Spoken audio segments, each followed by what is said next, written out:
Part VI of American Cookery by Amelia Simmons. This recording is in the public domain. Preserves. For preserving quinces. Take a peck of quinces, pare them, take out the core with a sharp knife if you wish to have them whole. Boil parings and cores with 2 pound frost grapes, in 3 quarts water. Boil the liquor an hour and half, or till it is thick. Strain it through a coarse hair sieve, add 1 1/4 pound sugar to every pound of quince. Put the sugar into the syrup, scald and skim it till it is clear. Put the quinces into the syrup, cut up 2 oranges and mix with quince. Hang them over a gentle fire for 5 hours, then put them in a stone pot for use. Set them in a dry cool place. For preserving quinces in loaf sugar. Take a peck of quinces, put them into a kettle of cold water, hang them over the fire, boil them till they are soft, then take them out with a fork, when cold, pare them, quarter or halve them if you like. Take their weight of loaf sugar, put into a bell metal kettle or sauce pan with 1 quart of water, scald and skim it till it is very clear, then put in your quinces, let them boil in the syrup for half an hour, add oranges as before if you like, then put them in stone pots for use. For preserving strawberries. Take 2 quarts of strawberries, squeeze them through a cloth, add half a pint of water and 2 pound of sugar, put it into a sauce pan, scald and skim it, take 2 pound of strawberries with stems on, set your sauce pan on a chafing dish, put as many strawberries into the dish as you can with the stems up without bruising them, let them boil for about 10 minutes, then take them out gently with a fork, and put them into a stone pot for use. When you have done the whole, turn the syrup into the pot when hot, set them in a cool place for use. Currants and cherries may be done in the same way, by adding a little more sugar. The American citron. Take the rind of a large watermelon, not too ripe, cut it into small pieces, take 2 pound of loaf sugar, 1 pint of water, put it all into a kettle, let it boil gently for 4 hours, then put it into pots for use. To keep white bullace, pears, plums, or damsons, &c. for tarts or pies. Gather them when full grown, and just as they begin to turn, pick all the largest out, save about 2/3 of the fruit, to the other third put as much water as you think will cover them, boil and skim them, when the fruit is boiled very soft, strain it through a coarse hair sieve, and to every quart of this liquor put 1.5 pound of sugar, boil it and skim it very well, then throw in your fruit, just give them a scald. Take them off the fire, and when cold, put them into bottles with wide mouths, pour your syrup over them, lay a piece of white paper over them and cover them with oil. To make marmalade. To 2 pounds of quinces, put 3/4 of a pound of sugar and a pint of spring water, then put them over the fire and boil them till they are tender, then take them up and bruise them, then put them into the liquor, let it boil 3/4 of an hour, and then put it into your pots or saucers. To preserve mulberries whole. Set some mulberries over the fire in skillet or preserving pan, draw from them a pint of juice when it is strained, then take 3 pounds of sugar beaten very fine, wet the sugar with the pint of juice, boil up your sugar and skim it, put in 2 pounds of ripe mulberries, and let them stand in the syrup till they are thoroughly warm, then set them on the fire and let them boil very gently. Do them but half enough, so put them by in the syrup till next day, then boil them gently again. When the syrup is pretty thick, and will stand in round drops when it is cold, they are done enough, so put all into a galley pot for use. To preserve gooseberries, damsons, or plums. Gather them when dry, full grown, and not ripe. Pick them one by one, put them into glass bottles that are very clean and dry, and cork them close with new corks. Then put a kettle of water on the fire, and put in the bottles with care, wet not the corks, but let the water come up to the necks. Make a gentle fire till they are a little curdled and turn white. Do not take them up till cold. Then pitch the corks all over, or wax them close and thick. then set them in a cool dry cellar. To preserve Peaches. Put your peaches in boiling water, just give them a scald, but don't let them boil, take them out and put them in cold water, then dry them in a sieve, and put them in long wide mouthed bottles. To half a dozen peaches, take a 1/4 pound of sugar, clarify it, pour it over your peaches, and fill the bottles with brandy, stop them close, and keep them in a close place. To preserve Apricots. Take your apricots and pare them, then stone what you can whole, give them a light boiling in a pint of water, or according to your quantity of fruit, then take the weight of your apricots in sugar, and take the liquor which you boil them in, and your sugar, and boil it till it comes to a syrup, and give them a light boiling, taking of the scum as it rises, when the syrup jellies it is enough, then take up the apricots and cover them with the jelly, and put cut paper over them, and lay them down when cold. Or, take you plums before they have stones in them, which you may know by putting a pin through them, then coddle them in many waters, till they are as green as grass, peel them and coddle them again. You must take the weight of them in sugar and make a syrup, put in your sugar a pint of water, then put them in, set them on the fire to boil slowly, till they be clear, skimming them often, and they will be very green, put them up in glasses and keep them for use. To preserve Cherries. Take 2 pounds of cherries, 1 pound and a half of sugar, half a pint of fair water, melt some sugar in it. When it is melted, put in your other sugar and your cherries, then boil them softly, till all the sugar be melted, then boil them fast and skim them, take them off 2 or 3 times and shake them, and put them on again, and let them boil fast, and when they are of a good color and the syrup will stand, they are boiled enough. To preserve Raspberries.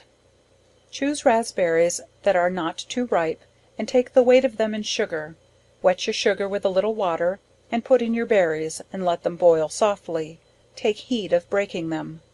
When they are clear, take them up, and boil the syrup till it be thick enough, then put them in again, and when they are cold, put them up in glasses. To preserve Currants. Take the weight of the currants in sugar, pick out the seeds, take to a pound of sugar, half a pint of water, let it melt, then put in your currants, and let them do very leisurely, skim them and take them up, let the syrup boil, then put them on again, and when they are clear and the syrup thick enough, take them off, and when they are cold, put them up in glasses. To preserve Plums. Take your plums before they have stones in them, which you may know by putting a pin through them, then coddle them in many waters till they are as green as grass, peel them and coddle them again, you must take the weight of them in sugar, a pint of water, then put them in, set them on the fire to boil slowly till they be clear, skimming them often, and they will be very green, put them up in glasses and keep them for use. To keep Damsons. Take damsons when they are first ripe, pick them off carefully, wipe them clean, put them into snuff bottles, stop them up tight so that no air can get to them, nor water, put nothing into the bottles but plums, put the bottles into cold water, hang them over the fire, let them heat slowly, let the water boil slowly for half an hour, when the water is cold take out the bottles, set the bottles into a cold place, they will keep 12 months if the bottles are stopped tight, so as no air nor water can get to them. They will not keep long after the bottles are opened, the plums must be hard. Currant Jelly. Having stripped the currants from the stalks, put them in a stone jar, stop it close, set it in a kettle of boiling water half way the jar, let it boil half an hour, take it out and strain the juice through a coarse hair sieve, to a pint of juice put a pound of sugar, set it over a fine quick fire in a preserving pan, or a bell metal skillet, keep stirring it all the time till the sugar be melted, then skim the scum off as fast as it rises. When the jelly is very clear and fine, pour it into earthen or china cups. When cold, cut white papers just the bigness of the top of the pot, and lay on the jelly, dip those papers in brandy, then cover the top of the pot and prick it full of holes, set it in a dry place, you may put some into glasses for present use. To dry Peaches. Take the fairest and ripest peaches, pare them into fair water, take their weight in double refined sugar, of 1/2 makes a very thin syrup, then put in your peaches, boiling them till they look clear, then split and stone them, boil them till they are very tender, lay them a draining, take the other half of the sugar and boil it almost to a candy, then put in your peaches and let them lie all night, then lay them on a glass, and set them in a stove till they are dry, if they are sugar'd too much, wipe them with a wet cloth a little, let the first syrup be very thin, a quart of water to a pound of sugar. To pickle or make mangoes of melons. Take green melons, as many as you please, and make a brine strong enough to bear an egg, then pour it boiling hot on the melons, keeping them down under the brine, let them stand 5 or 6 days, then take them out, split them down on one side, take out all the seeds, scrape them well in the inside, and wash them clean with cold water, then take a clove of a garlic, a little ginger and nutmeg sliced, and a little whole pepper, put all these proportionably into the melons, filling them up with mustard seeds, then lay them in an earthen pot with a slit upwards, and take 1 part of mustard and 2 parts of vinegar, enough to cover them, pouring it upon them scalding hot, and keep them close stopped. To pickle barberries. Take of white wine vinegar and water, of each an equal quantity, to every quart of this liquor put in half a pound of cheap sugar, then pick the worst of your barberries and put into this liquor, and the best into glasses, then boil your pickle with the worst of your barberries, and skim it very clean, boil it till it looks of a fine colour, then let it stand to be cold before you strain it, then strain it through a cloth, wringing it to get all the colour you can from the barberries, let it stand to cool and settle, then pour it clear into the glasses. In a little of the pickle boil a little fennel, when cold put a little bit at the top of the pot or glass, and cover it close with a bladder or leather. To every half pound of sugar put 1/4 of a pound of white salt. To pickle cucumbers. Let your cucumbers be small, fresh gathered, and free from spots, then make a pickle of salt and water, strong enough to bear an egg, boil the pickle and skim it well, and then pour it upon your cucumbers and stive them down for 24 hours, then strain them out into a cullender and dry them well with a cloth, and take the best white wine vinegar, with cloves, diced mace, nutmeg, white peppercorns, long pepper, and races of ginger, as much as you please, boil them up together, and then clap the cucumbers in with a few vine leaves, and a little salt, and as soon as they begin to turn their colour, put them into jars, stive them down close, and when cold tie on a bladder and leather. A la mode beef. Take a round of beef and stuff it with half pound pork, half pound of butter, the soft of half a loaf of wheat bread, boil 4 eggs very hard, chop them up, add sweet marjoram, sage, parsley, summer savory, and 1 ounce of cloves, pounded, chop them all together, with 2 eggs very fine, and add a gill of wine, season very high with salt and pepper, cut holes in your beef to put your stuffing in, then stick whole cloves into the beef, then put it into a 2 pail pot, with sticks at the bottom. If you wish to have the beef round when done, put it into a cloth and bind it tight with 20 or 30 yards of twine, put it into your pot with 2 or 3 quarts of water and 1 gill of wine.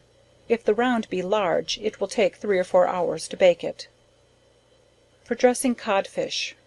Put the fish first into cold water and wash it, then hang it over the fire and soak it 6 hours in scalding water, then shift it into clean warm water, and let it scald for 1 hour, it will be much better than to boil. To boil all kinds of garden stuff. In dressing all sorts of kitchen garden herbs, take care they are clean washed, that there be no small snails or caterpillars between the leaves, and that all coarse outer leaves, and the tops that have received any injury by the weather, be taken off. Next wash them in a good deal of water, and put them into a cullender to drain. Care must likewise be taken, that your pot or saucepan be clean, well tinned, and free from sand or grease. To keep green peas till Christmas. Take young peas, shell them, put them into a cullender to drain, then by a cloth 4 or 5 times double on a table, then spread them on, dry them very well, and have your bottles ready, fill them, cover them with mutton suet fat when it is a little soft, fill the necks almost to the top, cork them, tie a bladder and a leather over them, and set them in a dry cool place. To boil French Beans. Take your beans and string them, cut in two and then across. When you have done them all, sprinkle them over with salt, stir them together. As soon as your water boils, put them in and make them boil up quick. They will be soon done, and they will look of a better green than when growing in the garden. If they are very young, only break off the ends, then break in two and dress them in the same manner. To boil Broad Beans. Beans require a great deal of water, and it is not best to shell them till just before they are ready to go into the pot. When the water boils, put them in with some picked parsley and some salt, make them boil up quick. When you see them begin to fall, they are done enough. Strain them off, garnish the dish with boiled parsley, and send plain butter in a cup or boat. To boil Green Peas. When your peas are shelled and the water boils, which should not be much more than will cover them, put them in with a few leaves of mint. As soon as they boil, put in a piece of butter as big as a walnut, and stir them about. When they are done enough, strain them off, and sprinkle in a little salt, shake them till the water drains off, and send them hot to the table with melted butter in a cup or boat. To boil Asparagus. First, cut the white ends off about 6 inches from the head, and scrape them from the green part downward very clean. As you scrape them, throw them into a pan of clear water, and after a little soaking, tie them up in a small even bundle. When your water boils, put them in and boil them up quick, but by over boiling they will lose their heads. Cut a slice of bread for a toast, and toast it brown on both sides. When your asparagus is done, take it up carefully, dip the toast in the asparagus water, and lay it at the bottom of your dish. Then lay the heads of the asparagus on it, with the white ends outwards. Pour a little melted butter over the heads, cut an orange into small pieces, and stick them between for garnish. To boil Cabbage. If your cabbage is large, cut it into quarters, if small, cut it in halves. Let your water boil, then put in a little salt, and next your cabbage with a little more salt upon it. Make your water boil as soon as possible, and when the stalk is tender, take up your cabbage into a cullender or sieve, that the water may drain off, and send it to table as hot as you can. Savoys are dressed in the same manner. For brewing Spruce Beer. Take 4 ounces of hops, let them boil half an hour in 1 gallon of water. Strain the hop water, then add 16 gallons of warm water, 2 gallons of molasses, 8 ounces of essence of spruce, dissolved in 1 quart of water. Put it in a clean cask, then shake it well together. Add half a pint of emptins, then let it stand and work 1 week. If very warm weather, less time will do. When it is drawn off to bottle, add 1 spoonful of molasses to every bottle. Emptins. Take a handful of hops and about 3 quarts of water, let it boil about 15 minutes, then make a thickening as you do for starch, strain the liquor, when cold put a little emptins to work them, they will keep well corked in a bottle 5 or 6 weeks. Advertisement. The author of the American Cookery not having an education sufficient to prepare the work for the press, the person that was employed by her, and entrusted with the recipes to prepare them for publication, with a design to impose on her and injure the sale of the book, did omit several articles very essential in some of the recipes, and placed others in their stead, which were highly injurious to them, without her consent, which was unknown to her till after publication, but she has removed them as far as possible by the following. Errata. Page 25, Rice Pudding, No. 2. For 1 pound butter, read half pound. For 14 eggs, read 8. No. 5. After half pint rice, add 6 ounces sugar. Page 26. A nice Indian Pudding, No. 3. Boil only 6 hours. A flour pudding, read 9 spoons of flour, put in scalding milk, bake an hour and half. A boiled flour pudding, 9 spoons of flour, boil an hour and half. Page 27. A cream almond pudding. For 8 yolks and 3 whites, read 8 eggs. For 1 spoon flour, read 8. Boil an hour and half. Potato pudding, No. 1, No. 2. Add a pint of flour to each. Page 29. Puff pastes for tarts, No. 3. For 12 eggs, read 6. Page 33, plain cake. For 1 quart of emptins, read 1 pint. Page 35, another plain cake, No. 5. For 9 pounds of flour, read 18 pounds. In all puddings where cream is mentioned, milk may be used. In pastes, the white of eggs only are to be used. End of Part 6. End of American Cookery, by Amelia Simmons. Read by Betsy Bush, Marquette, Michigan, July 2010.